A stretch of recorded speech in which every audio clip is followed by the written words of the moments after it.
আজকে চলে আসলাম সোসাইটির একটা কমন ইস্যু কিংবা একটা কমন প্রবলেম যেটা মেয়েরা ফেস করে সেটা নিয়ে কথা বলার জন্য। প্রবলেমটা কি জানেন? প্রবলেমটা হচ্ছে ডমিনেশন। অনেক মেয়ে মনে করে, একদম ম্যাক্সিমাম মেয়ে মনে করে তার হাজব্যান্ড কিংবা তার ফ্যামিলি তাকে ভীষণ ডমিনেট করে। কিন্তু কেন ডমিনেট করে এটার কিছু কারণ আসলে আমি খুঁজে বের করেছি।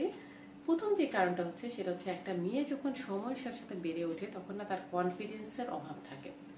কারণ ছোটবেলা থেকে একটা মেয়েকে শেখানো হয় যে তুমি যে ডিসিশনটা নিচ্ছ দ্যাট ইজ নট এনাফ, তার মানে তোমার আরো কারো পারমিশন লাগবে এই ডিসিশনটা অ্যাপ্রুভ করার জন্য।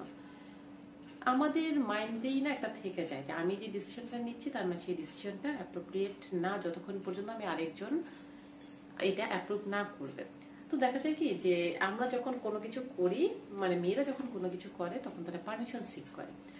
যে কোনো কথা কিন্তু দুই ভাবে বলা যায়। এক হচ্ছে আমি বাইরে যাচ্ছি, তার মানে হচ্ছে আমি একটা ইনফরমেশন দিচ্ছি যে আমি বাইরে যাচ্ছি, already I have taken the decision, I am going out. আরেকটা হচ্ছে আমি বাইরে যেতে যাচ্ছি, তুমি কি বল। বিলিভ মি, ম্যাক্সিমাম মেয়েদের না এই সমস্যাটা এই সেকেন্ড জায়গাটায় আটকে থাকে। যদি ছোটবেলা থেকে শুনে আসে যে পারমিশন নিতে হবে হাজবেন্ডের, নাহলে ফ্যামিলি মেম্বারসদের, যারা বড় আছে তাদের, নাহলে শ্বশুরবাড়ির লোকদের।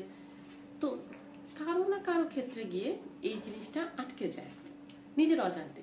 আবার দেখা যায় যে অনেক সময় এটা তো একটা ইস্যু আছেই, তারপর অনেক সময় দেখা যায় যে অনেক মেয়েদের কিংবা অনেক অ্যাডাল্ট পার্সন যারা মহিলাদের বলবো, সেই উইমেনদের না অনেক প্রপার্টি আছে, কিন্তু ইভেন আপনাদের তাদেরকে তাদের পার্টনাররা ডোমিনেট করছে।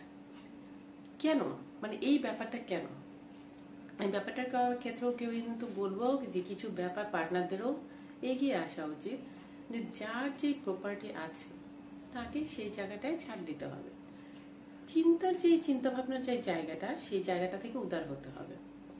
আমি আমার টাকা দিয়ে কি করব, একটা ছেলে যদি তার টাকা দিয়ে কি করে সেটা যদি তার ডিসিশন হতে পারে, সে বিজনেস করবে নাকি রাদার সেটা এফডিআর করে জমিয়ে রাখবে, একদম কিভাবে করতে পারে সেটা যদি তার ডিসিশন হয়, একটা মেয়েরও কিন্তু এই ডিসিশনটা থাকা উচিত।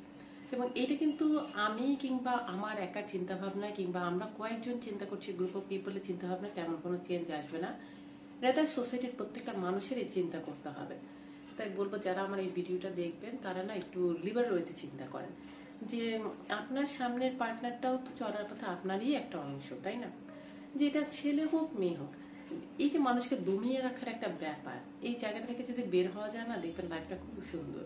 লাইফটা একটাই, এতে সেকেন্ড কোনো চান্স নেই।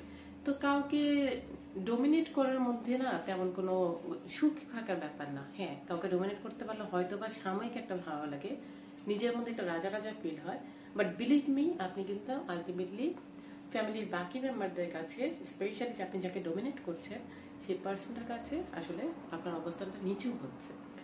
তো আপনি এইটার উপরে ফোকাস করতে পারেন, এই জায়গাটার উপরে কাজ করতে পারেন। এবং প্রত্যেকটা মেয়েকে বলবো, যখন আপনি অ্যাডাল্ট হয়ে যাচ্ছেন একটা সময়ের পরে কিন্তু আপনি অ্যাডাল্ট হয়ে যাচ্ছেন। তো যখন আপনি অ্যাডাল্ট হচ্ছেন, মানে অ্যাডাল্ট ওয়ার্ডটা আপনার নামের সাথে আসছে, তার মানে কিন্তু আপনার মাঝে সেই কনফিডেন্সটা থাকতে হবে যে কোথায় কোন কথা বলতে হবে, কিভাবে বলতে হবে, এবং কথা বললে কিভাবে একসেপ্টেড হতে পারেন সেই বইটা দেখুন। এবং বাকিদেরকেও বলবো যে মেয়েরা যখন কিছু করে তাদেরকে সাপোর্ট করুন। যে একটা সোসাইটি আসলে কিভাবে আগায়, মেয়েদেরকে বাদ দিয়ে তো আগানো সম্ভব না। তাই মেয়েরাও কিন্তু সোসাইটির একটা পার্ট, আপনার ফ্যামিলির একটা পার্ট। ছোটবেলা থেকে মেয়েদেরকে সাপোর্ট করুন। যদি আপনার মেয়ে সন্তান হয় তাকে স্পেশালি সাপোর্ট করুন যে হ্যাঁ তুমিও ডিসিশনটা নিতে পারো। সময়ের সাথে সাথে একটা মেয়েকে বেড়ে উঠতে দিন, মানুষ হিসেবে, মেয়ে হিসেবে না। তাহলেই দেখবেন সে কিন্তু আগামী দিনের একজন মা, কারো ওয়াইফ হবে, কারো পার্টনার হবে, এবং জার্নিটা খুব সুন্দর হবে যদি আমরা আমাদের মানসিকতায় একটু চেঞ্জ আনতে পারি। ভালো থাকুন সবাই, আজকে এ পর্যন্তই। Take care.